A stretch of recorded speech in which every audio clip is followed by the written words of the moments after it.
what they're going to do is they're going to do MRIs of basically their lungs and thoracic area. The previous monies allocated through the contractual RL was basically for. Just going to Oh. switch these out because yours seems to be flipping a little bit. Okay. Sorry about that. Yeah, it was basically for ultrasounds that would scan for anomalies in the abdominal area. And so that this will be an annual thing, and this will be a one-time screening. And both of these are for 1 year?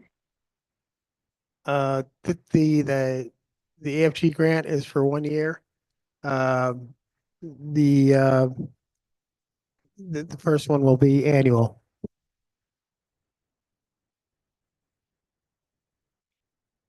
Any other council members have any other questions?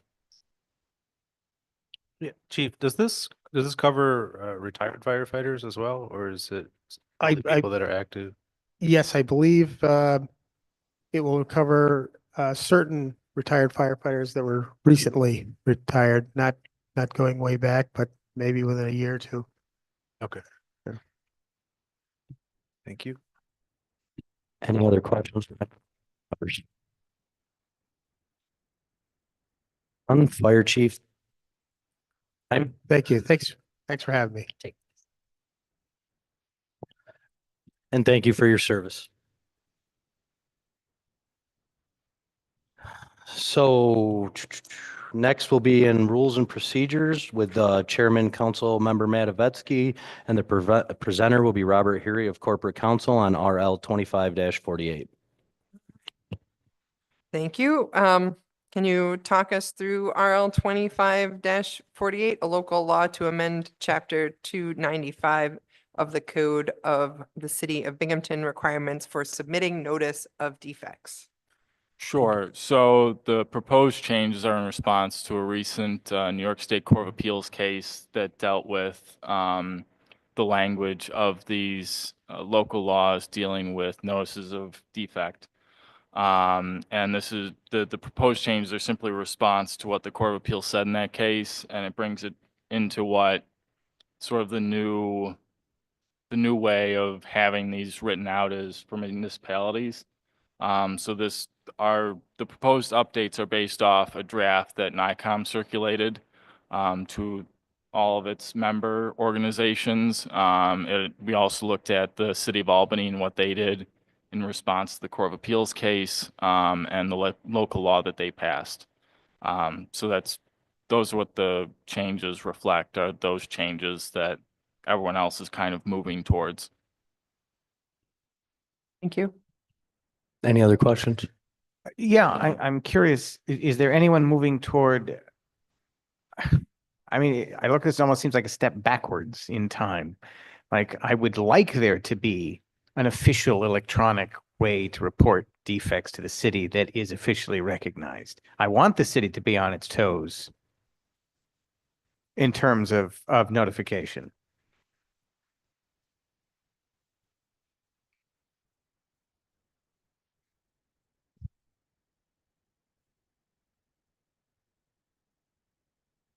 So I appreciate that we don't want every random phone message or an email sent into the wild blue yonder to be legal notification, but to have an actual electronic means short of hand delivering a hard copy to the Public Works Commissioner seems excessive. Right, that First Amendment seems to overlook, I would say, a number of accessibility challenges. And that's compounded by the amendment in the second section So with the explicit removal of alternative options. So, and there's a difference between this notice versus just notifying the city, right? I mean, the city does have the ability to accept people putting in reports about different issues that they see, different defects. The notice of defect requirement is one that's laid out in statute and has specific legal implications when it's submitted to the city. And I mean, I'm happy to go into a little bit more depth about all that. I don't want to get too into the weeds on the record with some of the legal pieces and what the implications of those are on the record without going into executive session. Their request to go into executive session? Unless the majority of council, I feel that's something that each council member could follow up with corp counsel as needed. That'll be I'll send an email. Thank you. There's no other question. I was going to say, any other questions? None? We'll be moving on. Are you able to represent how many current civil actions, just aggregate, not detailed, there are relating to notification? So current active ones. So I do send council an email each month of kind of what the Right. current ones are. I could look into those and break out which ones we specifically have a notice of defect on file for. I would just have to go in and look. I don't know off the top of my head. Any other I questions? just, I guess, wait, for clarity's sake, would you like him to follow up on that and provide that information? Yes, but I can follow up with an email with my other questions too. Okay, thank you. Just don't want anything getting dropped. Councilmember Kavanaugh, any other questions? No, just a point of information. I just wanted clerk, it looks like the whole Safer grant firefighter money was in the packet. Is that just an error or? We did try to clarify that with the comptroller. It was included in the supplemental materials that were provided to us by the comptroller in support of the firefighters grant. Wasn't 100% clear why it was included in there. It might have just been an accident, but I don't want to speak for him. Okay. Okay, we'll be moving on. The presenter will be the city clerk, Sarah Denhofer, and this will get handed over to the Employees Committee and the committee chair, Councilmember Murray, for RL 25-50.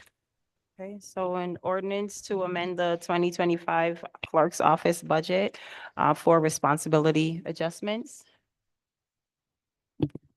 Hey, so this is, if you guys remember when we spoke about this 2 weeks Well, ago, We skipped one. I don't know if that was intentional or not. that was. That removed one from was the agenda. one that was told to be taken off the Oh, agenda. okay. Right, Sorry. that was. I just removed from didn't, the agenda. packets were already made, so. So this one is very similar to the one that we talked about 2 weeks ago. The amount is identical.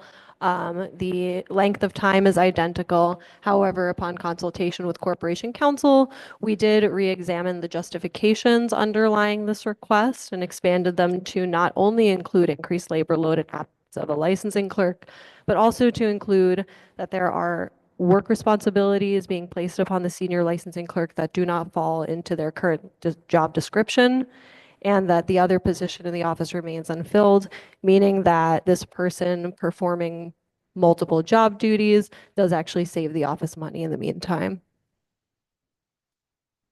Any other questions? Make a motion to expedite.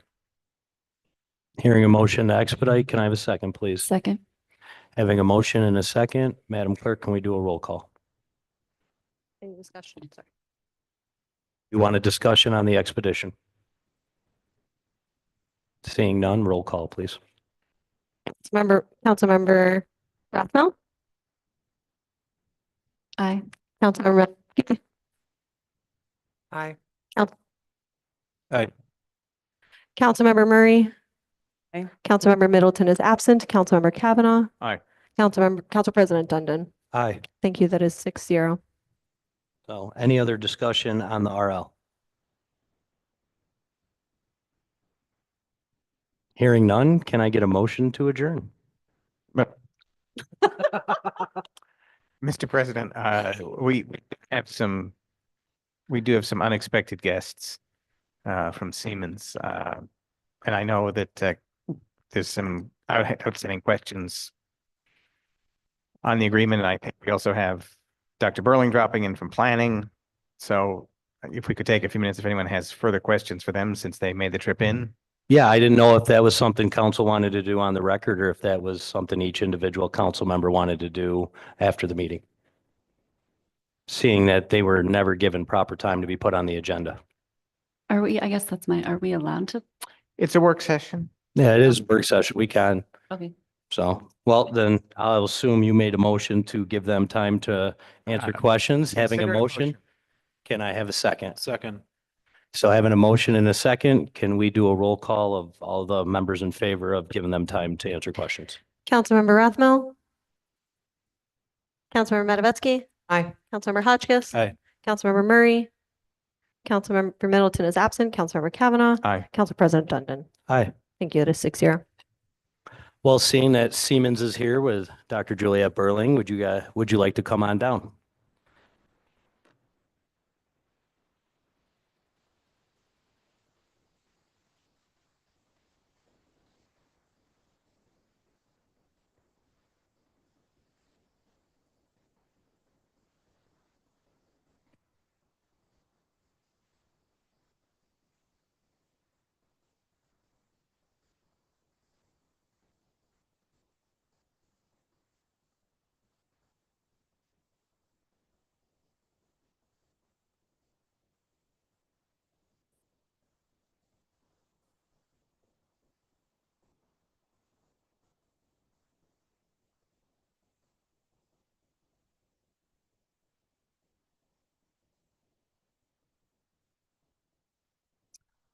Could you please introduce both of yourselves? I'm Into the Emmanuel Raj Silvraj. I'm with Siemens. Thank you so much. So I'm going to just open the floor up to any questions from any council members instead of going around the room. Yeah. Hi. I would be interested in having you recap the questions that you answered for council members between sessions, so that people following along can hear the answers rather than just being in emails to individual council members. Let me pull up the email really quick. Yeah.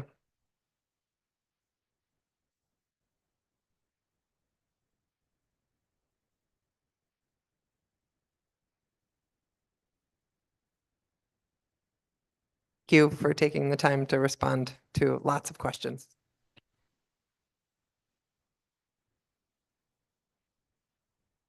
One of the questions that President Dundon had was with regards to how our 2001 performance contract performed. And we gave a summary from the year 12 report on how it progressively was saving the city. And that was the last year because after that, the city canceled the performance guarantee. And our understanding is, am I correct that that was canceled because it was on track? Yes. And it was a savings to the city to cancel the contract? Correct. Comment on that? It's great. Thank you, sir. The comment on that, so performance assurance component, I've been at Siemens 25 years. Most municipalities after 2 or 3 years will cancel that performance assurance agreement because they see the savings is coming and they don't want to keep spending money for it. Which makes good common sense. Do you have a sense, just as a follow-up on that, why they would wait until year 12 rather than just 2 to 3 like other cities? Don't know. To be honest with you, it was kind of unusual it lasted that long. But frankly. Yeah, typically if it's canceled, it's probably within year 2 or 3 once they see a track record of it performing. But I mean, I'll tell you that I've got about right around $200 million of improvements in Rensselaer County. And they're averaging like 3 years, some 4. Now the wastewater treatment plant, which is an extremely complex process. And because there's so many things to monitor from throughput and all the rest of it, makes a lot of sense for that one because like for us, anyway, that's very complicated. Can you speak closer to the mic? Sorry, I just want to make sure we're getting. I'm sorry. You. Move it right There close you to go. your face. In the wastewater treatment plant, we've got a very complicated process.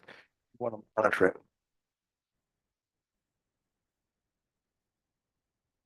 I could, A new speaker system. It's more about the public being able to hear. all right. So did you, done, thank you. In very complex projects that have a lot of unique things, like light bulbs, either they save or they don't. Okay? I mean, so this project is a very basic starting project, which is a great way to start. So you're assured you're getting what you paid for and you're comfortable with it. So we're earning your trust.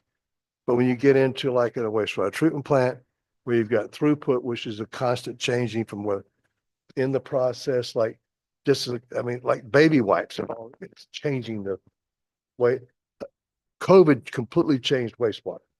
So because of those changes, it's good to have an ongoing monitoring documentation. Those effects. Other side is if you have a very minimal maintenance group, then you should keep your performance assurance, because performance assurance says, hey, wait a minute, someone's turned something off and you got a problem. There's a balance there. Okay. And the next question from Councilman Dondon was with regards to the needlepoint bipolar ionization, which we are doing on the air handlers in the city hall to replace the existing UV system that they have. So the councilman quoted article from EPA's website, and we went through and validated the manufacturer with third-party testing that they've done to verify that both air cleaning and zero ozone emissions were certified under UL 2998, which is the same standard that was quoted in the EPA article. And there was also additional testing done by NIH for real world applications rather than just in labs. And we also had listed that, Siemens has been doing it. Tom has been doing it for a while now. I And installed it at Rensselaer County during the COVID crisis. I'm 74 years old, so I knew people needed help. Okay, I'm an old guy and love what I do. I'm also an engineer. So I was in the testing group with Siemens creating the product line as far as being able to utilize it. So we went to Rensselaer County, we did pre-post testing, and we documented the particle count in the Van Rensselaer Manor Nursing Home, which is 365 bed nursing home owned by the county, very successfully operated, by the way, that it dropped the particle count by 92%. And particle count, we're talking microns, very tiny, tiny, tiny. The other part about, just so you know, the reason why in every building in Rensselaer County, City of Troy, other places that we're doing, where most places we're installing that, because it saves energy, because it reduces the number of air times you have to bring the air in and out of your building. More importantly, it cleans your coils. It kills all the mold on the coils. All that green on the coil is mold. And so it cleans them so they become nice and clean, which makes it more efficient to operate from common sense point of view. And then lastly, more importantly, what happens is the negative positive ions attract the hydroxyl. Hydroxyl is the little thing that the bug's in. So it takes the hydrogen from the bug and the bug dies. And by the way, this device is installed in Air Force One and Air Force One. And and by the way, Van Rensselaer Manor was the only nursing home that documented did not having transfer of COVID from room to room, had the lowest rate of COVID in New York. next, I kind of like it. the next question was with regards to baseline utility consumption, except as it relates to electric consumption at the Robinson Street underpass versus the Conklin Avenue fire station. Robinson Street underpass is used for a pumping station that's right at the end of the underpass, and it keeps the underpass from flooding during rain events. So there's more electric consumption in the building because it's got pumps, it's got electric heater, it's got lighting that stays on pretty much all through the week because high intensity lights take a long time to fire up, so they just leave it on. Whereas the fire station, the only electric load they have is cooling during the summer and lighting. So because of those reasons, it's much lower compared to the underpass. And the other one that Councilman had was with regards to the lack of utility data at Sherry Lindsay Park at a stadium. So the city gets billed by NYSEG, as you know, and some of the accounts, they are not specifically tagged to particular utility billing addresses. And we tried tracking the data both with NYSEG and with City Council, with Mayor Megan Hyman. And we could not get a fix on Sherry Lindsay Park because like none of the addresses close to it match up. Everything is like, there's no service addresses right next to the park, so we couldn't get data on that. And the other, Ross Park Zoo pays their own bill. It's a city-owned facility, but they take care of their own bill there. Same with the stadium. Only things that we are doing there is to put EV chargers, and we are getting new utility lines being new services being brought into the location. And we are putting in EV chargers at the site. Those sites were selected by the mayor and the DPW based on kind of distributing the availability of EV chargers across the city in different reaches of the city. And those proposed new EV chargers, particularly by for my district, the zoo, that would, with the new utility strip, those would then be paid by the city, not Correct. by the zoo. Correct. So though it says zoo, it's right outside the Discovery Center, right by, where they have a small house on the hill kind of thing. That's right by it. So in the plan, there is not a consumer-facing metering and charging payment function.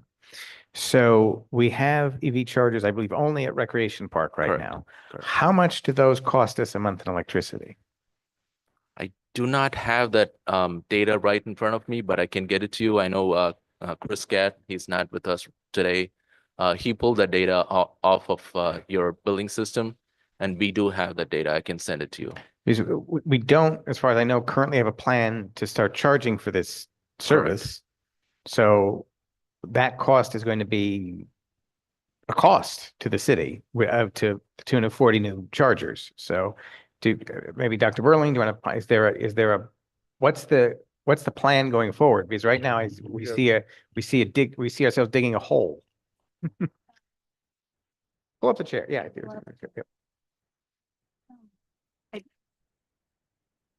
I don't believe there is a plan to charge. We've never have. We do have charging stations that are open to the public at the 7 Holly Street building as well.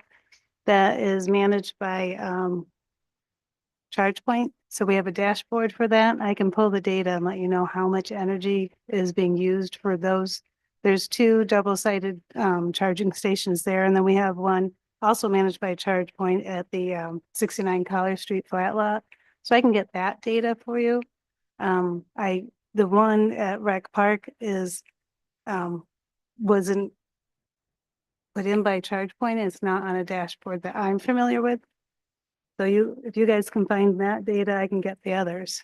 But I don't believe we're going to change the policy and begin charging people for it. So.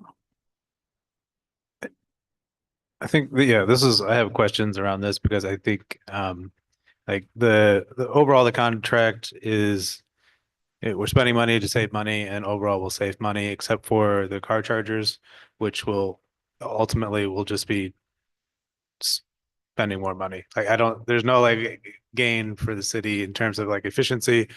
The energy use is fairly low for the chargers. I don't know the average, but it's not a high volume use. We've been doing it since at least the last 5 years, if not a little longer, and it's not a big draw for the city. If But So for the sake of former Councilmember Costi, that if there isn't much use, then why are we like doing it? If it's already a low draw? There's a good use, it's just not expensive. Okay. It's not a big cost to the city. Sorry. No,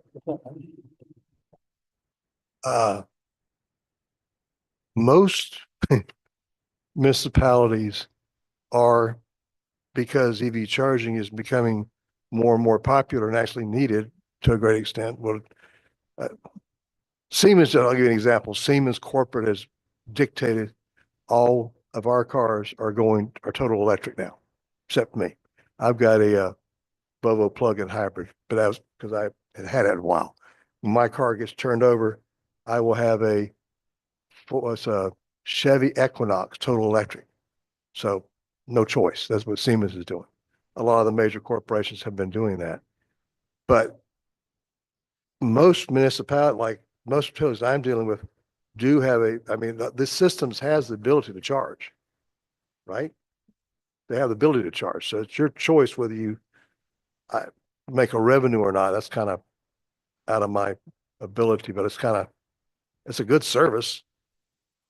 Because what would that conversion cost be? Do you have a sense of if we wanted to add the charge? There's no additional cost to this, and We just turn it on. You turn it on. I mean, it's a revenue. Sorry, guys. I'm look, in the municipal world, I have to fight for every penny of my clients, right? Because you need every penny you can to be able to provide the services to the public. It ain't easy. It's hard. So it's a revenue. So that's not my. When traveling by EV, we've always had to accept at Binghamton University where they have some free chargers for faculty and staff who have paid parking passes. So I think EV drivers are accustomed to the idea that you pay to charge. I like when I go see my daughter in Williamsville, right outside of Buffalo. We stay at a hotel there because it has a charger in it. So I plug the charger in, so I have the charger for my car, and I pay $14, And then Chad Treat is my partner that I work with in sales out of the Albany office. We make a point of when EV charging, we have to plan where we go.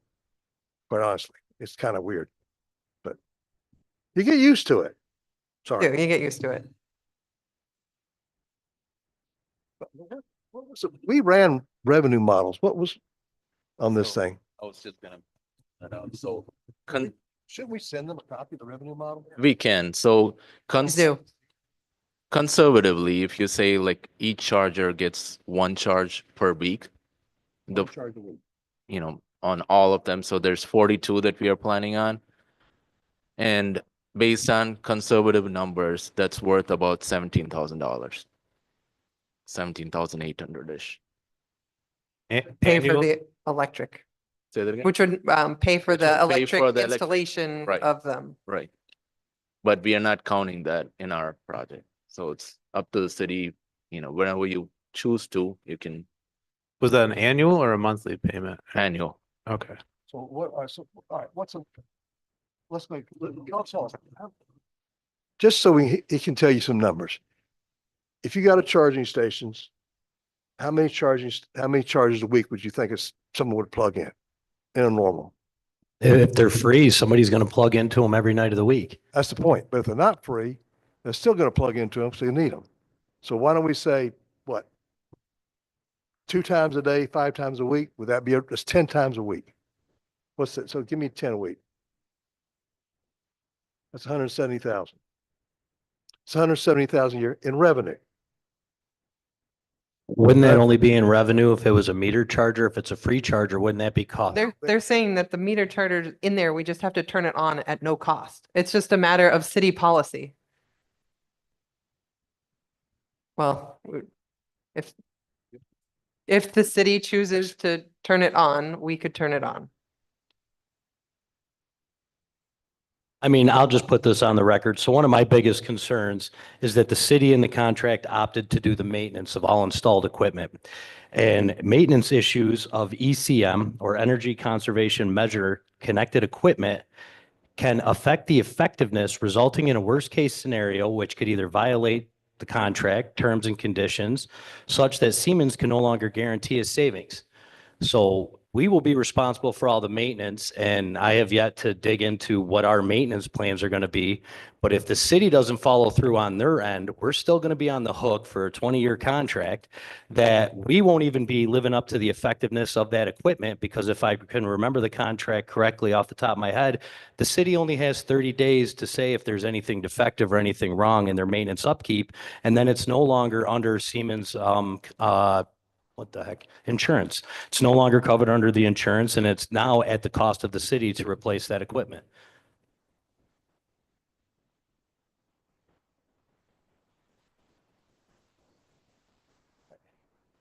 You gotta maintain stuff. No, I understand your point, and I've been doing this for, anyway. I've never seen, whatever. To my knowledge, I've never had a contract ever been canceled because lawyers write contracts and we drive we work with our clients. So I'm not, but it's a technical point and you're correct. And, again,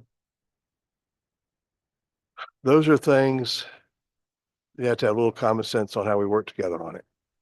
And I'm not sure where, I mean, like a light bulb, I'm not going to worry about it. I mean, there's very little, the light bulb's got nothing to worry about. The EV charging stations are pretty, not much of those anymore. I don't know what's in your contract that could be of much issue, quite honestly, but that's. I mean, bipolar, needlepoint ionization, that could be an issue that could. No, bipolar ionization is self-cleaning device, and it's warranted. We warranty it. If it fails, that's on us. That would be that's a manufacturer's failure. That's not a maintenance failure. Okay. So, I mean, what it has, it's a little, anyway, it's they're self-cleaning devices. They have to be, because you can't, it's just, we can't ask things. That was when we were going through reviewing the different manufacturers. That was one of the things that we came up pretty quickly. We'd had to have because of access, because of where it's installed. And kind of going back to earlier, without the energy performing contract, like you said, normally they get rid of it after 2 to 3 years. Well, if we have a huge turnover in City Hall, whether it's administration or just employees, without that, and if we didn't keep up with maintenance, we would never even know the effectiveness of our And equipment. that's why, if you have that kind of turnover, I would suggest you keep it. It's a revenue to Siemens. You're going to get it's a lot of work, but you get your documentation. You know, if any building or any device is overall, those results are there. So, and what was that annual cost? Hold on. There you go, Raj. You tell me. All right. The performance assurance program will be $358,410 total over the cost of the contract. Over 20 years. Yep. So if it fails, the one thing, the nice part about it is if you use it, the first $10,279 the first year. Okay. And what that does, it guarantees that everything is monitored and you know that it's reported. Now, here's the interesting part. I would suggest, now I will tell you that, anyway, where those reports come in, and I would suggest you make sure that a copy of that report is also sent to the legislature too. So you have a copy of that from your own point of view. But that's just a thought. I agree with that. I think there should be more than one point of contact with the city on this agreement. I think with the 2001 agreement, the reason it ran as long as it did is because it got forgotten about in some aspect.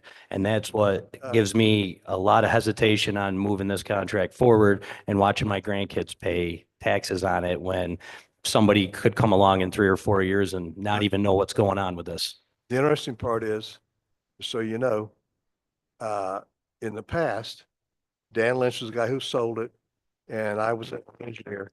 And so basically, whenever those reports go out, we have to get someone to sign. They've seen the report and they've read the report, and we have to get in other words, it doesn't just get shipped here and it is a report. It has to be signed. Dr. Burling, do you know who would sign that? Would that be you? Would that be the mayor or? It all depend on what they choose, how they choose to handle it. It could either be me, engineering, city engineer, I wouldn't believe would get a copy of it. Okay. And absolutely the mayor. Okay. I mean, everything has to be signed. What? Run, Forrest, run. Hey, I'm 74, be careful. And yes, I don't go by a bathroom. Okay. That's as accurate as I want to be. Yes, sir. The projected savings and and payments are balanced out based on solely electricity savings, energy savings, correct? Yes, strictly energy saving. There is no revenue. And it's also Charge. not counting any possible grants and rebates. It is. It does count some energy rebates and incentives.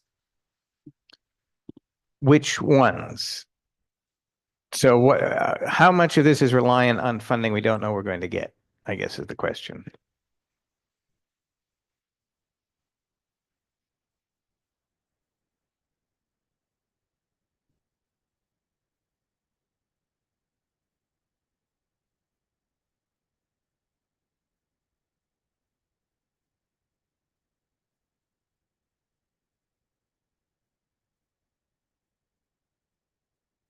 Stay here. While you look for that, I'm gonna ask Julia, I think, I don't remember this being in the budget anywhere, so it's like $100,000, you know, like which department that's gonna come out of? How much, sir? Our annual payment on this is about $100,000, right? Who's, Not my department. oh, hang on, It would come from 200. general funds, correct? Most likely it would be a payment made by the comptroller.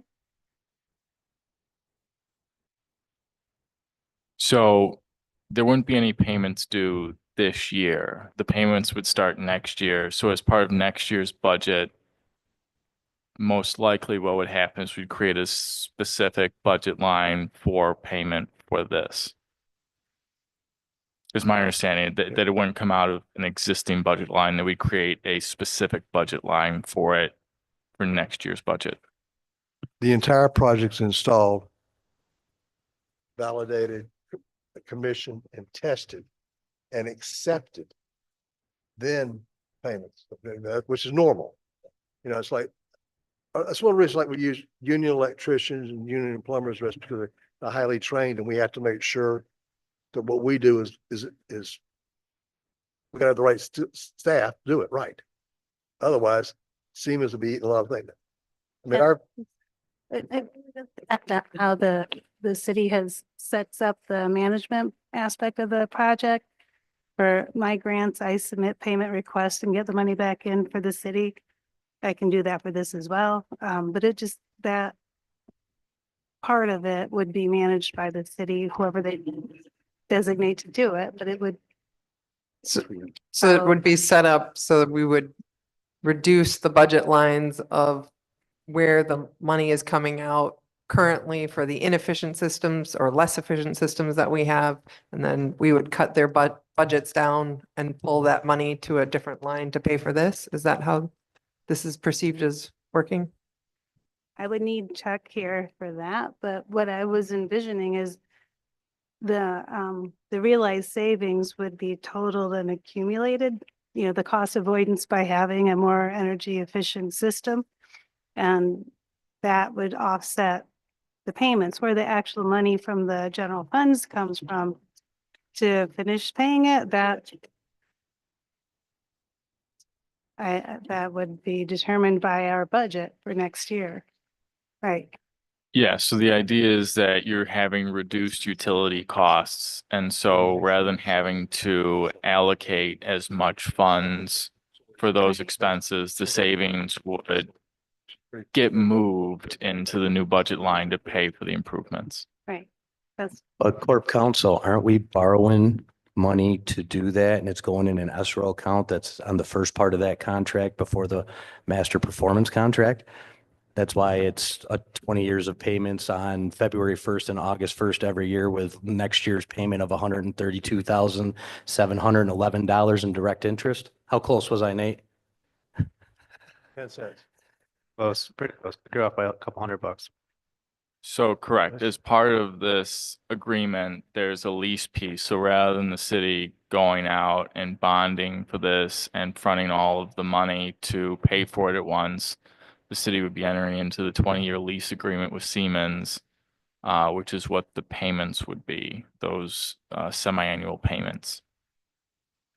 So I understand the point is you're working towards a bond that for a lot of things, and that is the Siemens municipal lease, one of the things you'll be paying off and getting rid of, because it doesn't have, I know that our finance guy, Eric Herman, called me.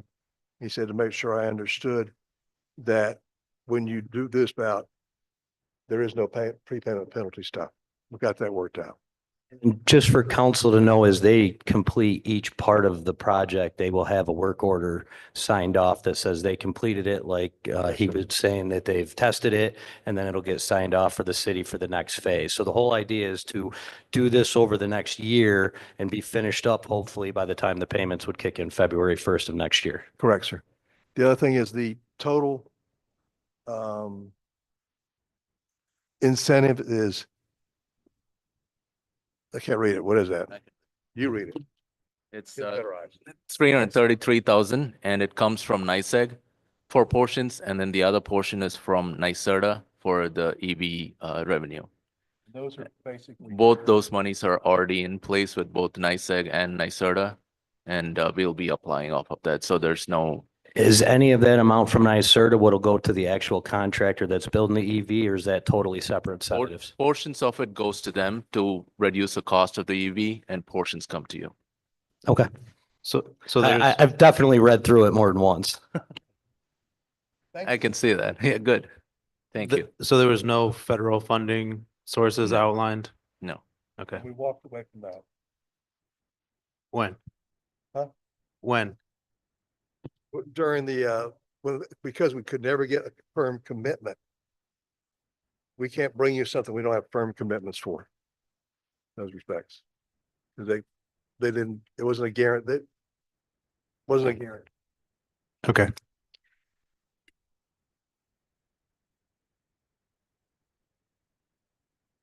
Or more questions that you answered via email?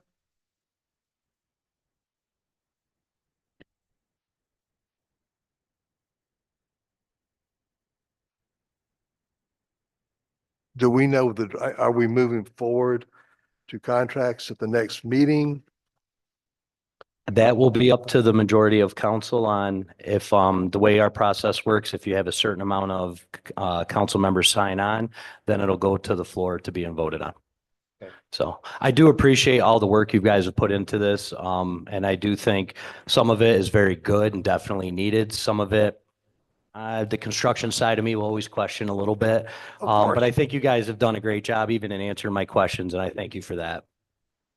So the question is, should we be back here Wednesday night like we've been asked by other people to be?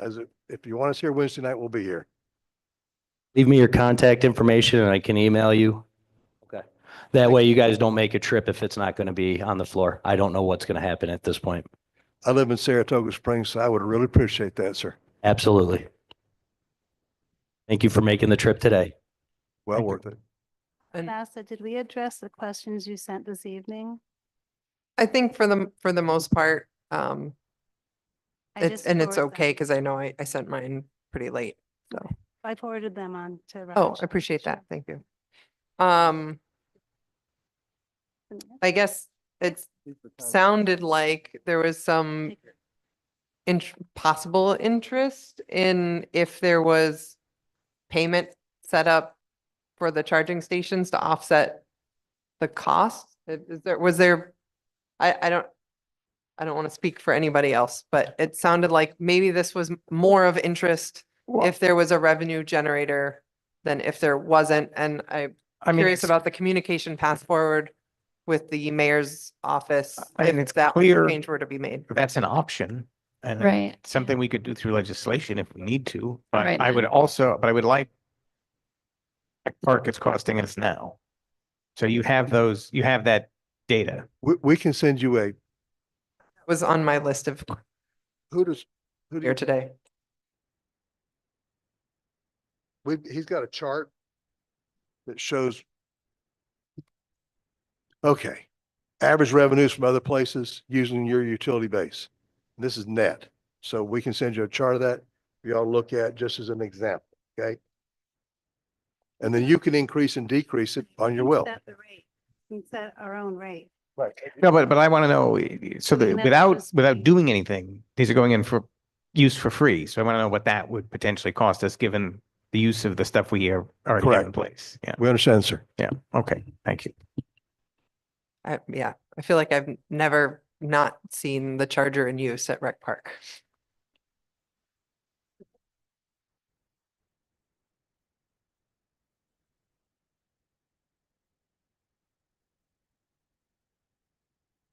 Can I entertain a motion to adjourn?